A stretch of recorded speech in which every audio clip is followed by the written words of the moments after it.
आपण पोलीस दलाची पुनर्रचना केलेली आहे। त्या पुनर्रचनेनंतर आपण एकूण पोलीसमध्ये 2,30,277 पद आहे। यापैकी 2,06,047 पद भरलेली आहेत। 24,230 पद ही रिक्त आहेत। यापैकी जवळपास 16,607 पदांची भरती प्रक्रिया ऑलरेडी सुरू आहे। त्यामुळे पहिल्यांदा अशी परिस्थिती आहे की जवळजवळ जेवढी पद तेवढी माणसं सातत्याने आपण भरतो आणि पोलीसमध्ये कमीत कमी वॅकन्सी आहे।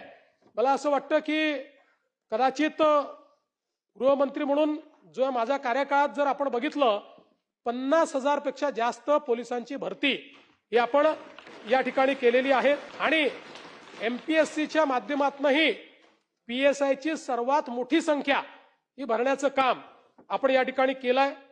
पोलीस दलासाठी जवळपास 12,952 घरं त्याचं बांधकाम हे चाललेलं आहे आणि पोलिसांना स्वतःच्या घराकरता 2,487 कोटी रुपये घर बांधणी अग्रिम म्हणून आपण या ठिकाणी गेल्या 2 वर्षामध्ये दिलेली आहे। आणि आमचे कालिदासजी आहेत का? बसले आहेत। त्यामुळे कालिदासजींचा जो आग्रह असतो विशेषतः पोलिसांच्या करता आपण मुंबई सारख्या ठिकाणी मालकी हक्काची घरं मिळाली पाहिजेत। बीडीडी साहित काहींना मिळाली, आता उर्वरित पोलिसांना वाटतं आम्हालाही मिळाली पाहिजे। सगळ्या सरकारी कर्मचाऱ्यांना आपण काही मालकी हक्काची घरं देऊ शकत नाही। पोलिसांकरता काही वेगळ्या गोष्टी आपण केलेल्या आहेत आणि म्हणून या संदर्भात काही कोर्ट केसेसही चाललेले आहेत।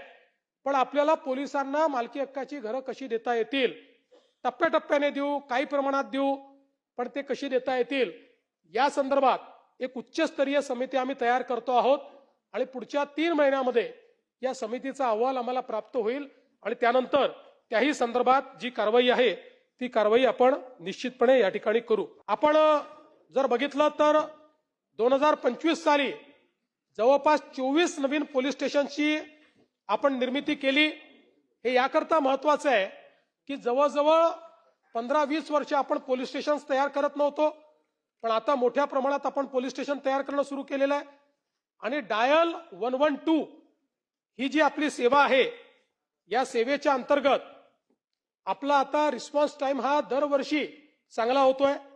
2022 मध्ये 15 मिनिटं 41 सेकंद होता, आता तो 15 मिनिटं 41 सेकंदावरनं 2026 मध्ये 6 मिनिटं 22 सेकंदापर्यंत खाली आलेला आहे।